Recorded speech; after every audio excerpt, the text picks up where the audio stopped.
Week 2 of the End Zone. We got a lot of good ones for you. Our game of the week, New Albany at Itawamba. A couple of teams that looked very impressive week 1. Some good programs right there squaring off. Columbus, after falling to Starkville, looking to get its first win in their home opener on the season against South Haven. And the Seth Stillman era at New Hope has begun.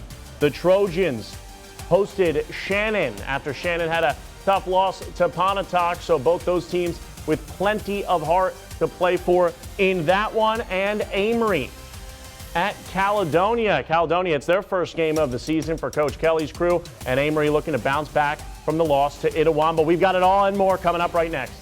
WCBI Sports EndZone Show with John Sokoloff, Courtney Robb, and Chris Bolton is brought to you by Wade Incorporated, Clark Beverage Group, Carl Hogan Toyota, East Mississippi Community College, and OCH Regional Medical Center. Welcome into week 2 of the End Zone. John Sokoloff, Courtney Robb with you to recap so much action from the evening. We got 20 highlights, updates from all over the place. But Courtney, I want to start out obviously with our game of the week. New Albany and Itawamba, a couple teams that looked really good in week 1.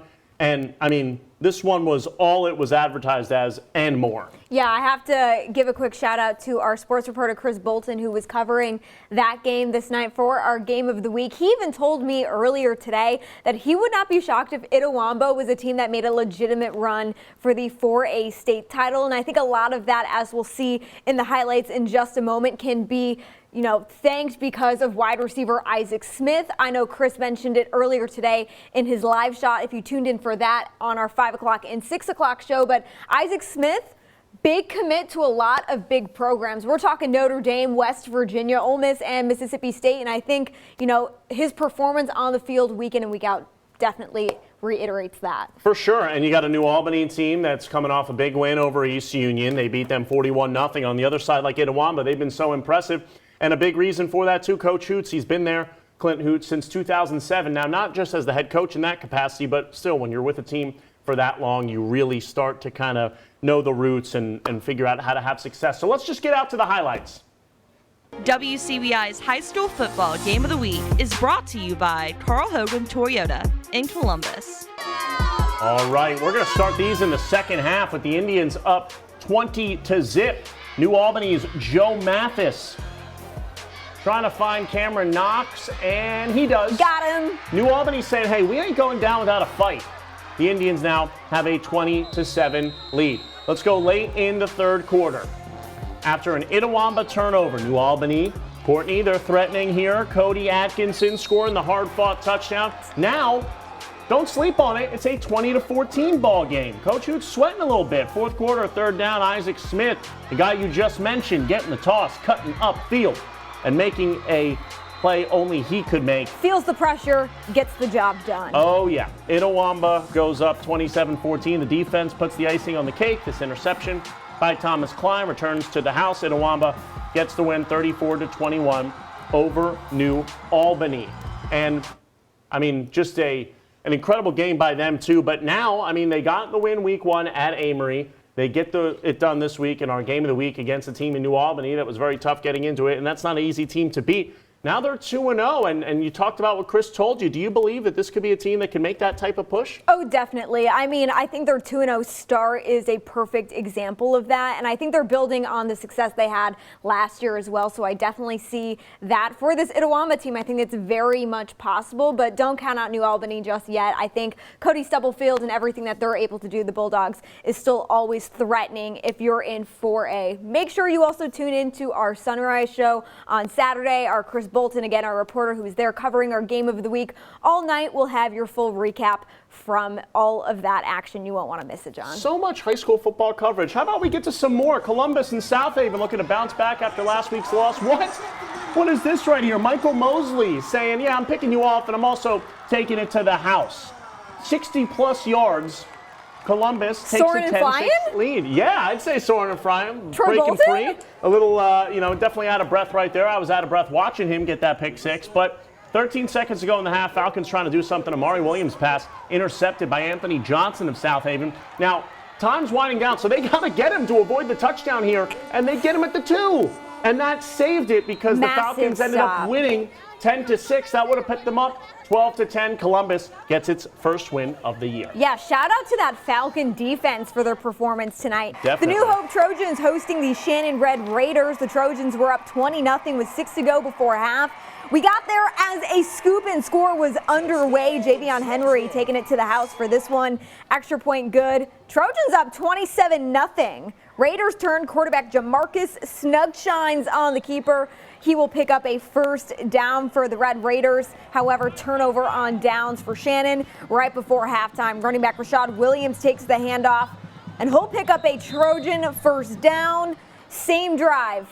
Quarterback Ty Crowell this time taking the snap and doing what those veteran QBs do. What's that? Fakes the handoff, makes everyone miss, finds the room that he needs, and he's going to take it nearly all the way to the house, gets it right down at the 1. However, we hate to see it, called back for a false start on New Hope. So unfortunately, they would end up kicking a field goal. It's no good. Doesn't matter. New Hope gets the win 34-0. How about Saltillo and Tupelo? We'll start it off with Tyler Smith. Finds JT Beasley. That's for a good gain and for a first down. Keeps the drive going. This is what it would set up. Smith, he's like, I thought I saw something. Scrambling. I'll probably keep it myself. And he does. And guess what? He gets into the end zone for 6. Almost runs into our photog. Don't do that. Don't Keep our do photog alive, but get the job done while you're at it. And that's what he did. And Tupelo's up 21-6 at that point. Quay Middlebrooks on this play right here. I mean, this one, all these stadiums have just been packed to the brim. I've been very impressed Everyone's with that. excited for it to be back. I mean, week 2, what could be better? Yeah, but right here, coughing it up. Recovered by Saltillo. Tyler couldn't convert on the 4th down, but Tupelo, even though they coughed that up, they ended up getting the win 41-6. And how about we get a quick score in here for you? Lafayette and Horn Lake getting the win easily, 38-7. That Commodore for the Doors. defense showing up big time like we're expecting from them, only allowing a single touchdown. Definitely. How about that? Amory and Caledonia. After Caledonia fumbled the punt in their own territory, Jatarian Moore punched it in for 6.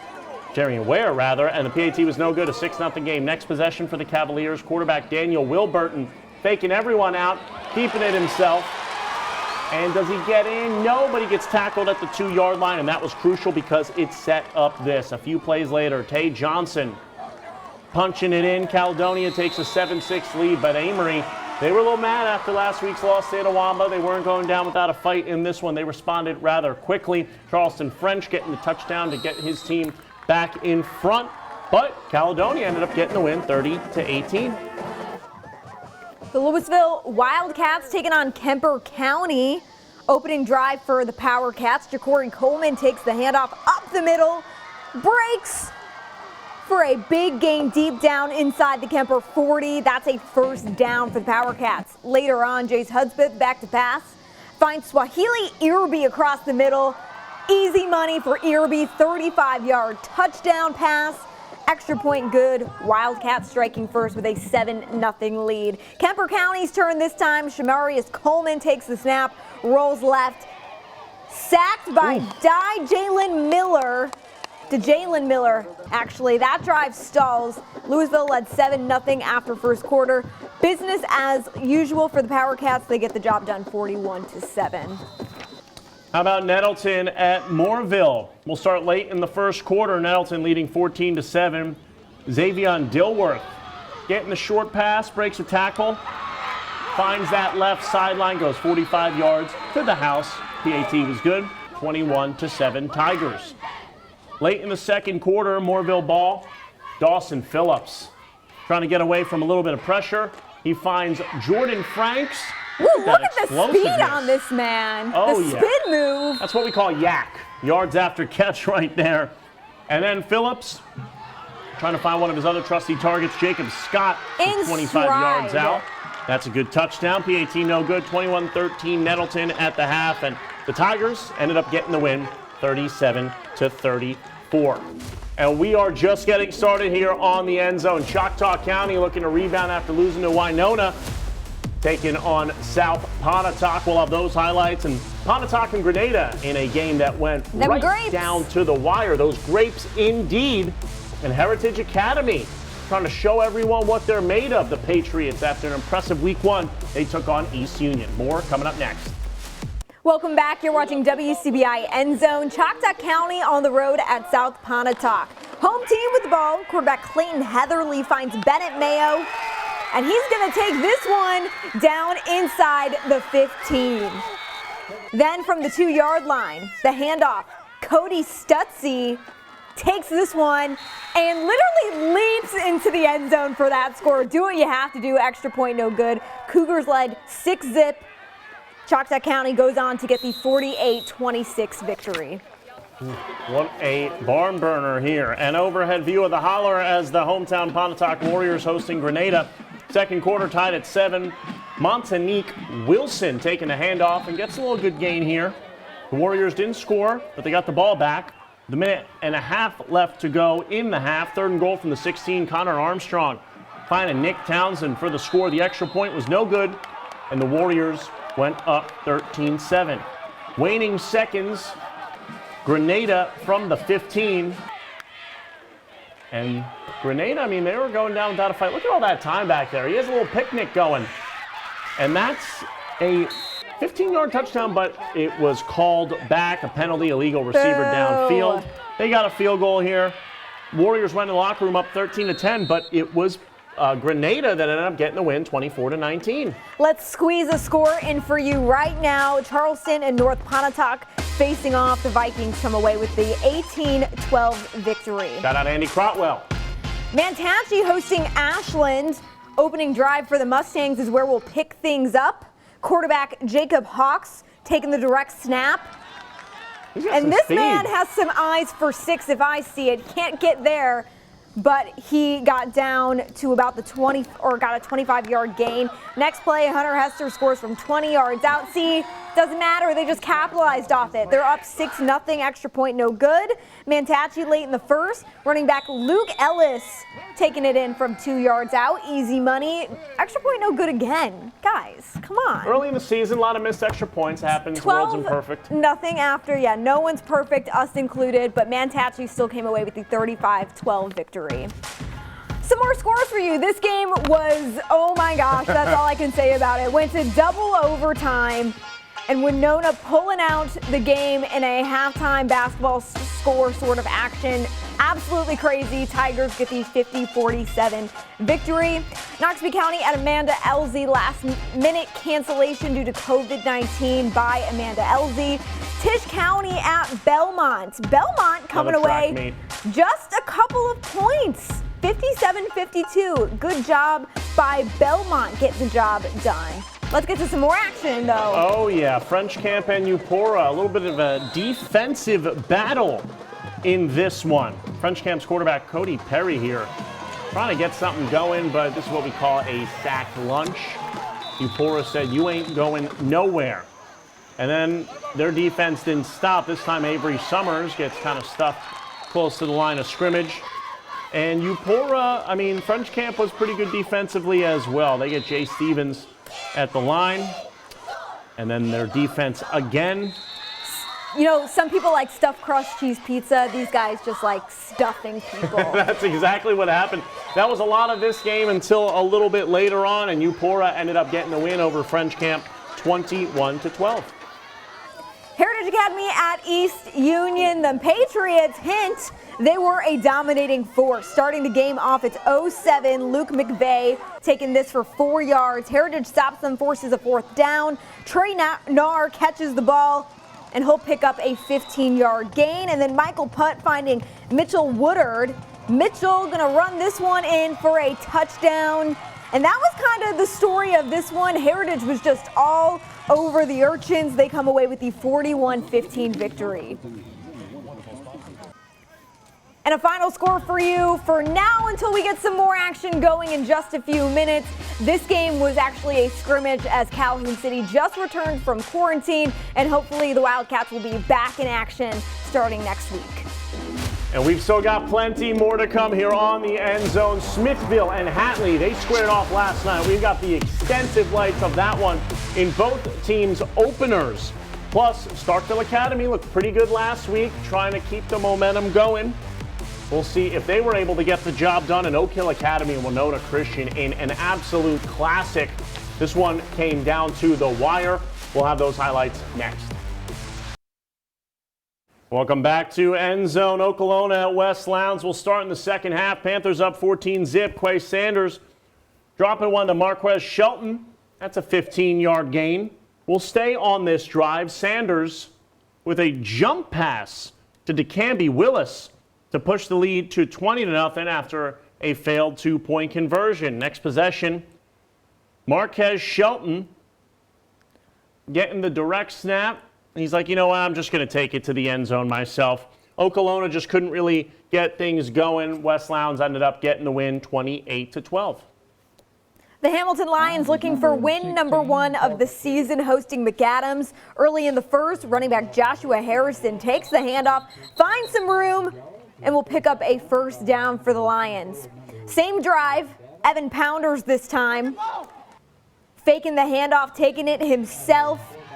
And he's wide open to just get into the end zone for 6. It's 6-0 Lions, and hey, if you can go for 2, why not? Hamilton goes for the 2-point conversion. Kaiser Werner bulldozes his way in there. Lions go up 8-0, and they get win number 1 of the season in dominating shutout fashion. The best way you can, 45-0. Smithville and Hatley, this was some Thursday night action. The Tigers hosting the Seminoles. First quarter, Fabian Spools takes the handoff. 51 yards to the end zone. That's money. Noles on the board for 7-0. Midway through the first, quarterback Tyler Land, this time dropping back, connecting with Ryan Christian. Peace out, I'm in the house. 22-yard touchdown. Smithville goes for 2. They miss, so the Noles up 13-zip, and Smithville goes on to get the dub 33-13. We got some more scores for you. This was an interesting one. Courtney, we had 57-52, 50-47, but in Baldwin, it was a safety that Boonville got in the third quarter that clinched it. They ended up getting the win 2-0. Every point matters. It sure does. They just needed 2. That was it. Strayhorn and Myrtle was canceled due to COVID-19. But how about we get out to Winston Academy? They hosted Noxapater. And at halftime, the teams honored a Noxapater student tonight. 14-year-old Hunter Yates lost his life in a tragic ATV accident back in April. He was also a member of the Tigers football team. His brother Ethan attending Winston Academy and plays for the Pats. Late, tied at 8, off the play action. There's a nice little completion over the middle. A little later on, Omar Scott gets the handoff and scores up the middle on a 5-yard run. PAT no good. Patriots up 14-8. Now it's Noxapater's turn. O.J. Graham getting the ball, going around to the left end, breaks tackles up the middle here. That's a pretty good gain, if I've seen one. Some hard-fought yards. Now later on, 4th down, Donnie Chun getting the snap, throwing a fade. Kyle Phillips hauling it in for a 20-yard score. The Tigers now up 15-14. Second quarter, back comes Winston. Scott gets the pitch, gets a big gain down the sideline. He gets dragged down inside Tiger territory. And later on, Scott getting in again and plunging for that 1-yard score. Winston was up 20-15 at the break. They ended up getting the win 27-15. Starkville Academy back at home playing host to Leake Academy. Quarterback Randall Futrall dropping back to start things off. Delivers a dime to wide receiver Brady Johnson. Opening drive. Nothing but the end zone. Volunteers up 7-0. Next trip down for the Volunteers, kicker John Miller tacked on a field goal. Volunteers up 10-7. However, that would honestly be pretty much all she wrote for Starkville Academy. Leake goes on to get the 48-17 victory. How about Oak Hill Academy at Winona Christian? The Raiders get a little 5-yard gain here to get things moving on offense. And then Cameron Dill was like, you know what, that looked pretty fun. How about I try out the old legs myself? A couple nice spin moves, some tough yards earned here. That's about 15 of them. And then a little later in the drive, Oak Hill punches it in from 5 yards out. Now Winona Christian trying to get the offense moving as well. Sam Thompson gets to that outside. And then Jake Ware finds Trace Carpenter for a 15-yard pass. But this one was Oak Hill in the end. They ended up taking down Winona Christian 26-23. And Calhoun Academy took on Columbus Christian, another safety tonight, Courtney. And Calhoun Academy getting the win 38-2. And TCPS and Evangelical Christian, tough one for TCPS, falling 33-13. And wow, I mean, just so many great games here. We got plenty of more action coming up too, and we got to check in with our friends out in West Alabama. We absolutely do. So we will. We'll do that right when we come back. Don't go anywhere else. Alabama we go. Sulligent hosting Cold Springs. Out of the gate, Bryce Ownby on the kickoff return here. Breaks some tackles. Breaks some tackles, gets to that far sideline. It looks like he really could go the distance. He doesn't, but hey, we love special teams, and we love teams being put into a good position, and that set up this. Lawson Sproul, I mean, we talked about him all summer long when we previewed Sulligent. I mean, he was really like the heart and soul of the team. He gets the give, cuts to that outside. He would score both touchdowns here. They were up 13-0 at the end of the first, and this was all Sulligent, Courtney, 53-14. Yeah, all Sulligent, that's definitely for sure. The Lamar County Bulldogs hosting Midfield. The band getting in on some of the fun. Midfield would be the team that struck first coming out of the half. They'd go for the 2-point conversion, however. Lamar County saying absolutely not. We're not allowing you to have this. Denied. Good pass breakup there for them. Lamar County would finally punch right into the end zone. Look at the speed on Dimitri Suddeth as he makes sure the Bulldogs get in for that score. It'd be 21-14 Lamar County at the end of the third. The Bulldogs come away with Vernon loses 28-24. Tough loss there. Let's get a few more scores in here for you. South Lamar taking down Berry 36-20. Pickens County at Hubbardville winning by double digits, a 20-7 victory. Oak Grove at Gordo winning that one Gordo winning it 45-0 there. And then Addison against Aliceville, a 1-point affair, 19-18. It certainly was. And we'll be right back after this break to pick our teams from the night. You won't want to go anywhere. All right, I'm going with Itawamba for my team of the night. See, Rob, who you got? I'm going with Tupelo. You win by almost 50.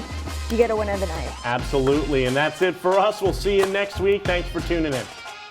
WCDI Sports EndZone Show with John Sokoloff, Courtney Robb, and Chris Bolton is brought to you by Wade Incorporated, Clark Beverage Group, Carl Hogan Toyota, East Mississippi Community College, and OCH Regional Medical Center.